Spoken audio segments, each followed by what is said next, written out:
Dilma protagonizou os maiores escândalos de corrupção da história recente do país. O Mensalão e o Petrolão envolvendo 12 bilhões de reais em desvios. Nem Lula, nem Dilma, nem o PT jamais fizeram uma autocrítica. As pesquisas mostram que o eleitor quer um governo honesto. Como é que o senhor vai convencer o eleitor de que a corrupção não vai continuar no novo governo do PT, se não há uma autocrítica, se não há um pedido de desculpas ao povo brasileiro pelos bilhões desviados por causa da corrupção? Bom, boa noite, Renata. Boa noite, William. Boa noite, telespectador. Boa noite, presidente Lula, que milhões de brasileiros gostaríamos de ver nessa cadeira concorrendo na corrida presidencial. Eu divido essa questão da corrupção da seguinte maneira: eu acho que há dois governos possíveis em relação à corrupção. Um governo que fortalece as instituições que combatem a corrupção, Polícia Federal, Controladoria Geral da União, Ministério Público e Poder Judiciário, e governos que enfraquecem essas instituições. Na minha opinião, os governos do PT foram os que mais fortaleceram as instituições que combatem a corrupção. Mas, de fato, candidato, independentemente, desculpe, só com relação a isso, independentemente de ter fortalecido ou não, o fato é que integrantes do governo do PT foram pegos em atos de corrupção pelos mecanismos de controle anticorrupção, independentemente de quem os fortaleceu ou não. Isso é fato. Eu volto a repetir, será que uma autocrítica, um pedido de desculpas, um meia-culpa mesmo ao povo brasileiro? Minha resposta. A corrupção na Petrobras, isso no depoimento de vários delatores, testemunhas e colaboradores, ela data de tempos muito remotos, ela remonta à ditadura militar. E todos foram unânimes em dizer que é de muito tempo. Se você não fortalece os mecanismos de combate à corrupção, você não descobre a corrupção. O papel de um governo é, sem tomar partido, sem proteger amigos, sem perseguir adversários, é fortalecer esses mecanismos. E a própria Polícia Federal, o próprio Ministério Público reconhecem que os governos petistas foram os que mais apoiaram essas instituições. Bom, o senhor mencionou a Petrobras, mas é fato, todas as investigações da Lava Jato apuraram isso, e as nomeações de diretores da Petrobras passavam, sim, pelo presidente Lula, pelo então presidente Lula. A gente sabe, inclusive, que Renato Duque era, dentro da Petrobras, segundo a Lava Jato, responsável pela propina do PT. O presidente Lula se encontrou com Renato Duque no aeroporto de Congonhas para falar sobre as denúncias de corrupção. Ele confessou isso, né? Renato, deixa eu te explicar como é que funciona o governo federal. É muito importante para o telespectador entender a complexidade do governo federal. O presidente da República, ele escolhe o presidente da empresa, ele escolhe os membros do conselho, a quem ele convida, com participação, inclusive, da iniciativa privada, mas é muito difícil para um presidente se imiscuir em assuntos assim, de cada diretoria. Tanto é que os diretores da Petrobras não despacham com o presidente da República. Por que o presidente Lula se encontrou com Renato Duque no aeroporto de Congonhas? Depois de deixar a presidência, em função de um rumor. E Dilma Rousseff era presidente do Conselho de Administração. Sim, que afastou Renato Duque quando ele tomou posse, a partir de um rumor de que ele poderia estar envolvido num esquema de propina. Esses diretores todos já tinham sido afastados. Então, eu não estou aqui querendo dizer que não houve falha na fiscalização da Petrobras, porque o papel de um governo é também, não só... Falha de quem, candidato? Desculpe, falha de quem? Para essa corrupção graçar dentro da empresa? Deixa eu te responder. A administração pública, ela avançou muito, a administração direta e indireta. As estatais, eu considero que ficaram mais desguarnecidas. Mas o fortalecimento dessas instituições desbaratou uma quadrilha que foi posta na cadeia. Inclusive os empresários que participaram da corrupção, esses infelizmente já saíram. Mas, candidato, porque eu penso que foram muito beneficiados. Me permita fazer uma observação que é importante. Lei, foram muito beneficiados pela lei que permitiu que, às vezes, uma delação acompanhada sem provas pudesse gerar um benefício a ponto de um corruptor, confesso, já está gozando da liberdade e do seu patrimônio. Candidato, vamos colocar as coisas nos seus devidos lugares. O senhor já disse em entrevistas anteriores, né, que o que aconteceu em relação à corrupção foram atos de indivíduos e não do Partido dos Trabalhadores como organização. O Ministério Público tende a discordar dessa sua afirmação, por quê?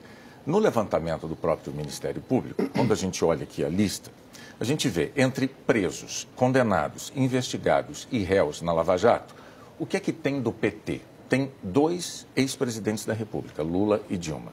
Tem 11 ex-ministros. Desses 11 ex-ministros, tem 2 ex-ministros da Fazenda, Guido Mantega e Antônio Palocci.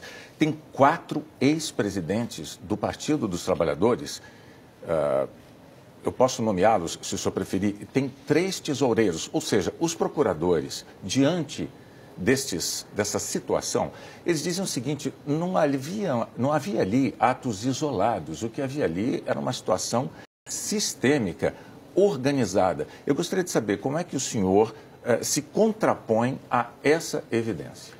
Olha, na verdade, o financiamento empresarial de campanhas criou uma série de brechas que permitiram a pessoas, algumas tentarem ajudar o partido de forma irregular e outras enriquecerem pessoalmente. Agora, eu não condeno ninguém por antecipação. Você citou pessoas que já foram, inclusive, excluídas de processos penais. Eu citei pessoas presas ou condenadas, ou que são réis, ou que foram investigadas. Vamos falar de um nome conhecido. A presidenta Dilma não é ré em nenhuma ação que eu tenha conhecimento. Você tem conhecimento de uma ação ela é investigada, candidato. Não, mas espera aí. Presos, condenados, investigados. Investigado. A Rede Globo é investigada. Mas não, a Rede Globo não é essa a questão, não, candidato. É o senhor se apresenta aos eleitores brasileiros como candidato do Partido dos Trabalhadores. Me permita, o senhor se apresenta como candidato à presidência da República pelo Partido dos Trabalhadores. O Partido dos Trabalhadores tem esta lista imensa de integrantes envolvidos na Lava Jato de alguma maneira. Alguns estão presos, outros não estão, são réus, outros são investigados. Esta situação não é criada pela Rede Globo Televisão, nem pela mídia, nem pela imprensa. É uma situação dada. Eu estou oferecendo ao senhor a oportunidade de se contrapor a esta evidência, porque o senhor diz que os erraram, não o partido. E o Ministério Público diz que havia uma organização, um sistema de corrupção que integrava essas pessoas. Eu estou voltando à sua pergunta. Você citou a presidenta Dilma Rousseff. Ela não é ré em nenhuma ação. Investigada, candidato. Mas, conforme eu disse, hoje nós estamos num momento em que muitas pessoas são investigadas e muitas estão sendo absolvidas. Outras tantas não. Outras tantas não. Então você tem que individualizar e cada um pagar pelos seus atos. Você não pode, em função de um indício, condenar. E eu penso, Bonner, que a Rede Globo muitas vezes condena por antecipação. Não é pela fato, maneira vocês não tratam os próprios. Eu, como jornalista, o que eu faço é jornalismo. Vocês não tratariam os problemas da Rede Globo da maneira como vocês tratam os problemas do PT. Os problemas da República, candidato, os problemas da República dizem respeito a uma nação de brasileiros, a milhões e milhões de eleitores que estão agora há dias. Não se trata disso. Nós tivemos problema na Receita Federal da Rede Globo. Candidato, e eu não vou aqui ficar antecipando juízo sobre a Rede Globo. Até porque o senhor está tendo, nesse momento, a oportunidade de explicar para o eleitor brasileiro que está assistindo a entrevista. Eu volto a repetir. Eu entendo que a situação é muito diferente. Eu discordo da sua afirmação de tentar envolver, por exemplo, a presidenta Dilma, pelo fato de que... candidato. Mas é natural. Qual é a pessoa que hoje está na vida pública que não está investigada? Hoje a delação virou uma indústria, Bonner, que todo mundo, para diminuir 80% da pena, fala o que quer sem apresentar provas. Você acha isso correto? Uma pessoa pega 20 anos de cadeia, faz uma delação, não apresenta nenhuma prova, a pena cai para 4 anos e a pessoa vai para a prisão domiciliar, gozar do seu patrimônio intacto, enquanto os trabalhadores da empresa estão demitidos. Vamos lá, candidato. Além de criticar as delações... Em nenhum lugar do mundo funciona assim. O Brasil melhorou muito a posição dele no ranking internacional de países que combatem a legislação aprovada pelo PT. Combatem a corrupção. Graças à legislação aprovada pelo PT. A mesma que colocou petistas nessa situação. A mesma que colocou tucanos. Eu gostaria de mover a entrevista adiante. A mesma que colocou tucanos, a mesma que colocou PMDBistas, a mesma que colocou pepistas. Vários integrantes de partidos aliados ao PT, então, enfim. E da oposição também é fato. Mas o senhor, além de fazer críticas às delações, o senhor... Da maneira como estão sendo processadas. O senhor e outros integrantes do seu partido criticam também o judiciário. Muitos petistas já se referiram àquilo que seria uma conspiração do judiciário. No entanto, quando a gente olha a lista de ministros integrantes do Supremo Tribunal Federal, a gente observa o seguinte: nos 2 governos de presidentes petistas, Dilma Rousseff e Lula, foram nomeados 13 ministros do Supremo Tribunal Federal. Dos atuais 11 integrantes da casa, 7 foram indicados ou por Lula ou por Dilma. No Superior Tribunal de Justiça, outro órgão superior, são 33 cadeiras, 28 foram indicadas por governos petistas, Lula ou Dilma. Dos 141 atuais desembargadores da Justiça Federal, 141, 92 foram indicados por Lula ou por Dilma. E mais, no TRF4, ele é simbólico, porque o TRF4, em segunda instância, condenou Lula, e ele tem quantos integrantes? 27 integrantes. Dos 27 integrantes do TRF4, 22 foram indicados por Lula ou por Dilma. Diante desses números, eu lhe pergunto, houve uma conspiração no judiciário ou houve uma enorme prova de isenção da justiça? Você está perguntando para o Fernando Haddad. Sim, candidato a presidente. Candidato a presidente. Eu vou te dizer. O que você testemunha aqui com esses números é que nós nunca partidarizamos o judiciário. Nunca. O presidente Lula jamais indicou um ministro do Supremo, do STJ, pensando em como esse ministro ia votar. Se ia votar a favor de A ou de B. Se ia perseguir A ou perseguir B. Então não há conspiração, não é, candidato? Calma. O que você... Deixa eu responder. Você fez uma longa pergunta, eu quero fazer uma resposta à altura da sua pergunta.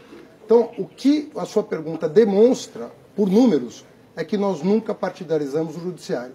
Isso não significa que o judiciário não possa errar.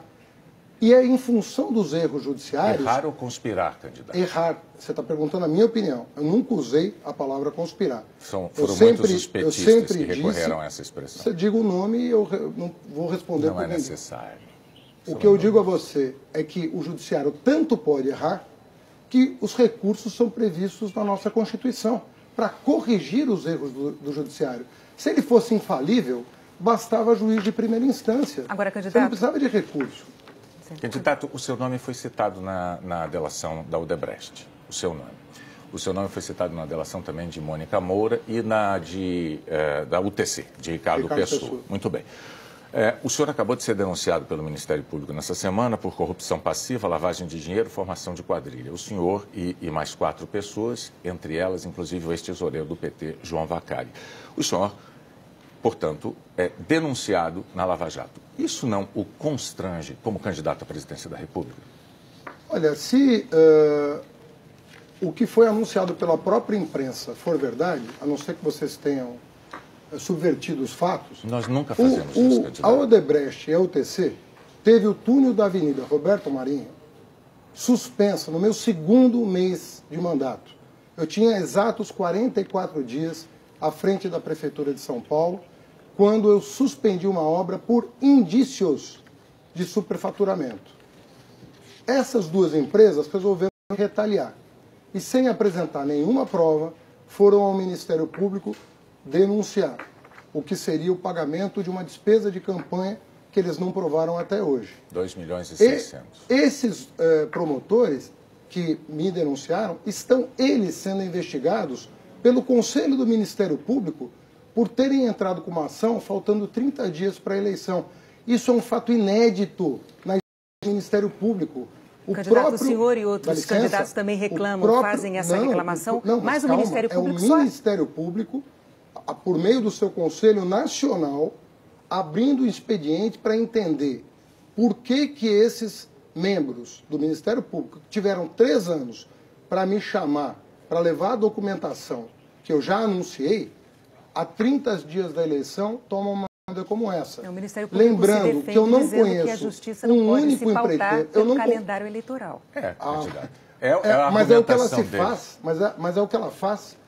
As ações que são promovidas contra prefeitos, por exemplo, nesse país, é sempre ano par, às vésperas de eleição. Candidato, Virou uma espécie de indústria, uma indústria partidária. Bom, isso aí a Corregedoria do Ministério Público haverá de investigar. O Conselho Nacional vai investigar. O senhor contou aqui que o senhor cancelou a obra do túnel em São Paulo, uma obra que era de interesse da UTC. O senhor cancelou. E da Odebrecht. O senhor fez isso com 44 dias de governo. Sim. No entanto, dois meses depois, em abril, a Prefeitura de São Paulo, o senhor prefeito, assinou uma obra, ou concedeu uma obra à Constran. Camargo Correia, Constran. Constran pertence à UTC.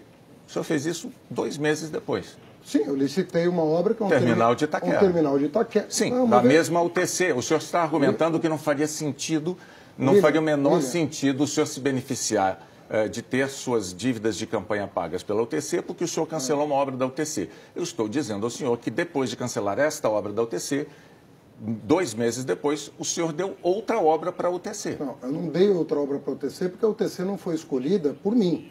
Foi escolhida por o secretário que licitou a obra por meio de uma comissão de licitação. E essa obra que você se refere não tinha, na época, e não tem hoje, nenhum indício de superfaturamento. Você cancela a obra com indício de superfaturamento, o que só foi comprovado... Foi a UTC que tocou a obra, não no consórcio não, Camargo Correia. Não, era 70% Constran, 30%. Senhor. Constran, candidato. Constran William, é o braço dizendo, da UTC. O consórcio era 70%, 30%. 30 Constran, 30 Constran, 70 Camargo. Constran, UTC. Agora, detalhe. Na confissão da UTC e da Odebrecht, eles só assumem o superfaturamento justamente na obra que eu cancelei. Sabe quantos milhões nós deixamos de gastar a mais nessa obra que foi suspensa e nunca retomada? 300 milhões de reais. Candidato, sabe quanto que nós economizamos desbaratando a máfia do ISS, que envolvia todas as construtoras de São Paulo com os fiscais da prefeitura? 500 milhões de reais. Você sabe quanto que nós poupamos com a inspeção veicular que a Controlar tinha na cidade de São Paulo? Candidato, agora, desculpe, eu acho que o Boni já está satisfeito com nós desbaratamos. O senhor já respondeu a pergunta dele. Mas eu não estou. Sim, mas é que a entrevista tem que andar, candidato, senão, se o senhor quando é a ficar sua falando... honra que está em jogo, você decide. Quando é a minha, eu decido. No primeiro ano de gestão, foram 3 esquemas desbaratados na Prefeitura de São Paulo pela Controladoria que eu criei e que o meu sucessor desmontou. Então vamos falar... E, por fim, a Gráfica Paga deu depoimento de que não prestou os serviços que a UTC pagou para a minha campanha. Então vamos... Só isso. Justamente sobre a Prefeitura. O presidente Lula indicou em várias eleições, para eleições, candidatos até então pouco conhecidos da imensa maioria do eleitorado. Os analistas costumam até ter um nome para esse tipo de candidato, candidato poste. Indicou em 2012 o senhor para a Prefeitura, para se candidatar à Prefeitura de São Paulo. O senhor se elegeu. E 4 anos depois, o senhor tentou se reeleger não mais como um candidato desconhecido, mas como alguém que tinha administrado por 4 anos a maior cidade do país. E o senhor perdeu a eleição. Aliás, o senhor foi o primeiro prefeito o primeiro candidato à reeleição da história da cidade de São Paulo a perder uma reeleição ainda em primeiro turno. Ou seja, a maioria do eleitorado paulistano desaprovou a sua administração. Eu lhe pergunto, por que os eleitores devem acreditar que agora, apenas 2 anos depois, de novo, o presidente Lula o indica, isso é um ungido do presidente Lula, como candidato à presidência da República, e o senhor não vai ter, de novo, a administração reprovada pela maioria do eleitorado? Bom, por que o presidente Lula me indicou como candidato a prefeito de São Paulo? Porque, na visão dele, eu fui o melhor ministro do seu governo, tendo saído no dia 24 de janeiro de 2012 como o ministro mais bem avaliado do governo mais bem avaliado da história. O ProUni, fomos nós que criamos, 126 cidades brasileiras receberam universidades federais. Então por que o senhor perdeu a eleição? Perdão, 214 cidades receberam escolas técnicas, nós construímos mais de 1.500 creches, compramos mais de 37 mil ônibus escolares, com um programa que eu criei chamado Caminho da Escola. Não existe um município do Brasil que não tenha recebido algum benefício do Ministério da Educação. Foi por isso que ele me escolheu para prefeito de São Paulo e eu ganhei do candidato presidencial do PSDB, que perdeu a eleição. Candidato. Em 2016, entrando na sua pergunta, foi um ano muito atípico na cidade de São Paulo. O clima que se criou no Brasil de antipetismo, porque se represou informações sobre os demais partidos, foi enorme.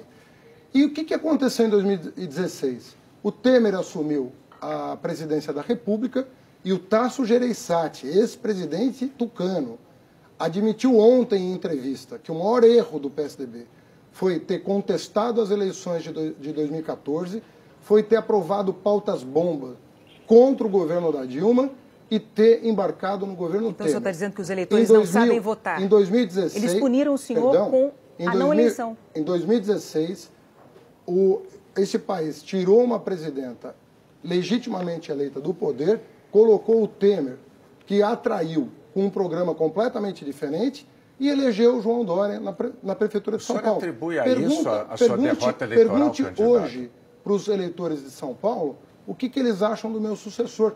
Pergunte aos brasileiros o que eles acham do governo Michel Temer. E aí você vai saber o que aconteceu em 2016. Candidato. Aconteceu uma indução a erro. Então, esta indução a erro foi um erro do eleitor. O eleitor foi induzido a erro. Então, o senhor disse que o eleitor votou errado. Ele votou errado. Ele votou com as informações que ele tinha. Tá, mas as informações que ele tinha... é de que o PSDB era de Santos, o PMDB era de Santos, o PP era de Santos e o demônio do país virou o PT. E o petista... E isso se provou errado. E o petista Fernando Haddad, quando o candidato à Prefeitura de São Paulo fez uma série de promessas e não as cumpriu. Eu lhe pergunto se as promessas que o senhor não cumpriu não teriam tido um peso grande nessa sua derrota eleitoral em primeiro turno na tentativa de reeleição. Eu vou exemplificar. O senhor prometeu construir 55 mil moradias e entregou 15 mil. O senhor prometeu construir 43 unidades básicas de saúde. O senhor entregou 12 de 43. No fim do seu mandato, havia quase 500 mil de paulistanos, 500 mil pessoas, esperando para fazer um exame médico. Essa fila era uma fila de 500 mil de paulistanos. Na área da segurança pública, o senhor prometeu contratar 2.000 guardas civis. O senhor entregou uma contratação de 600. Prometeu 2.000, entregou 600. O senhor não cumpriu promessas como prefeito de São Paulo. Muito bem. Por que o eleitor haveria de imaginar que o senhor virá a cumprir as promessas que faz como candidato à presidência da República? Meu plano de metas, William, tinha 123 metas. Eu cumpri a maioria delas. Mas o senhor deixou coisas em aberto em saúde. Não, mas...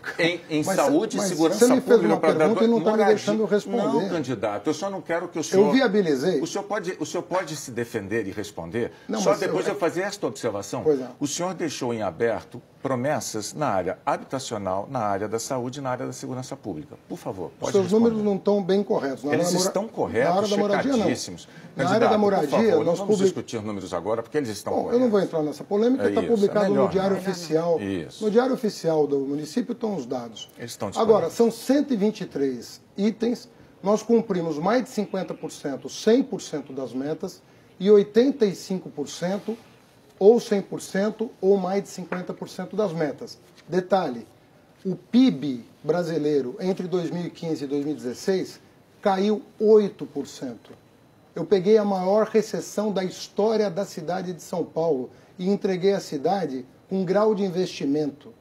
Com um grau de investimento. Você sabe o que é o grau de investimento? Sim, senhor. Então você fique sabendo que com a maior recessão da história da cidade, eu entreguei com 5,5 bi em caixa, com 2.200 para pagar.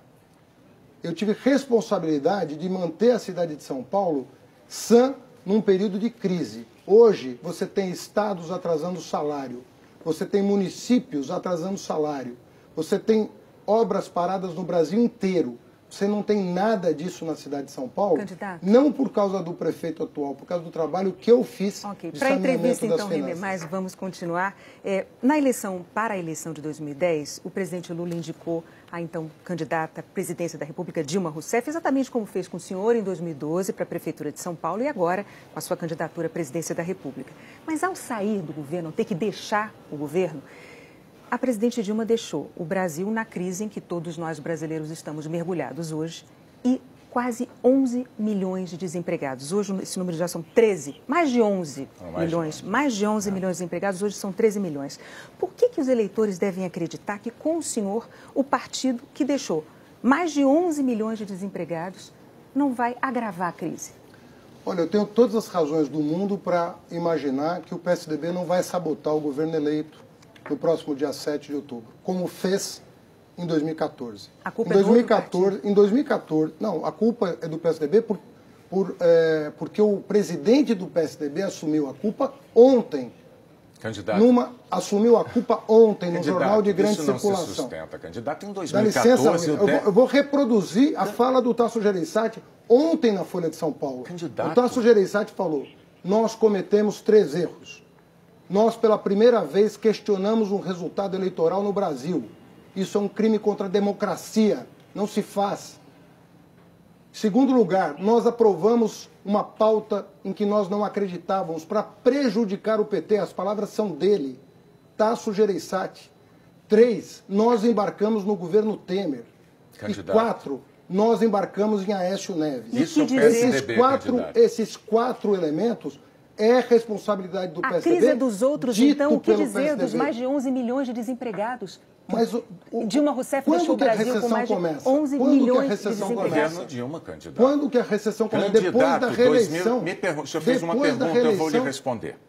Em 2014, durante a campanha eleitoral de 2014, o déficit público passava de 17 bilhões. O PIB, o crescimento do PIB já tinha caído para 0,5%. A presidente Dilma Rousseff, candidata à reeleição, dizia que estava tudo indo às mil maravilhas. Vamos relembrar a história. Não só isso, ela dizia que ia manter, se reeleita, a política que estava implementando para a economia brasileira e ainda acusava, o senhor deve se lembrar disso também, ela acusava os adversários, dizia que se eles ganhassem, ao assumirem o poder, eles iam mexer na economia e iam tirar, aspas, tirar a comida da mesa do trabalhador. Aí, ela ganhou a eleição. Ao ganhar a eleição, tomou posse imediatamente, tentou corrigir os rumos da economia, daquilo que o senhor mesmo chamou de cavalo de pau. Ela deu o cavalo de pau, tentando corrigir a economia, porque ela precisava ser corrigida, só que aí ela perdeu completamente a credibilidade. Os críticos imediatamente disseram que ela cometeu um estelionato eleitoral e nós mergulhamos numa crise de que, aliás, ainda não saímos até hoje. Qual é a dificuldade que o Partido dos Trabalhadores tem de fazer uma autocrítica, de reconhecer a sua culpa, a gestão da economia no ano de 2014 já fazendo água? Sabe qual é o problema? Primeiro você está citando uma entrevista minha em que eu digo os erros que foram cometidos no final do governo Dilma. Então, é contraditório o que você está dizendo, porque você está citando uma entrevista minha, em que eu estou dizendo, eu estou fazendo as críticas. Outra coisa é você dizer que a recessão de 2015 e 2016... Você estava culpando dos outros partidos, candidato? Eu estou dizendo que as pautas bomba e a sabotagem que ela sofreu, reconhecida pelo presidente do PSDB, teve mais influência na crise do que os eventuais erros cometidos antes de 2014. Nós tínhamos a menor taxa de desemprego em 2014. Você está falando de desempregado? Pega a série histórica, 4,9% de desemprego em dezembro de 2014. E aí começa o seu Eduardo Cunha, o seu Aécio Neves, a aprovar despesa lá no Congresso Nacional. Despesa em cima de despesa. Para sabotar um governo que precisava fazer um ajuste, mas não para jogar a economia numa recessão, para recuperar a economia, como já tinha acontecido em vários momentos. Como nós combinamos antes, infelizmente, seu tempo terminou, mas enfim, está registrada aqui a sua opinião a respeito. Eu pediria agora que o senhor se dirigisse ao público para manifestar para ele qual é o Brasil que o senhor quer para o futuro. O senhor tem 1 minuto. Eu tenho certeza que todos que estão me ouvindo se lembram dos 12 anos de normalidade democrática que nós vivemos no país. Era luz para todos, era universidade para todos, era ProUni, eram universidades no interior, eram escolas técnicas no interior, era a transposição do São Francisco, era a Transnordestina. Geramos 20 milhões de empregos em 12 anos na iniciativa privada e no serviço público. 12 anos de normalidade democrática. A partir do momento que a oposição passou a contestar o resultado das urnas, nós passamos a enfrentar essa crise da qual nós podemos sair em outubro deste ano, se nós recuperarmos o projeto que vinha dando certo. Desenvolvimento econômico com inclusão. O povo é parte da solução, o povo não é problema. Vamos fazer o Brasil ser feliz de novo. Vote 13. Candidato Fernando, muito obrigado pela sua presença Obrigada. aqui, por enfrentar as perguntas nessa entrevista na bancada. Olha, a seguir a gente volta com a nova pesquisa Datafolha de intenção de voto na eleição presidencial.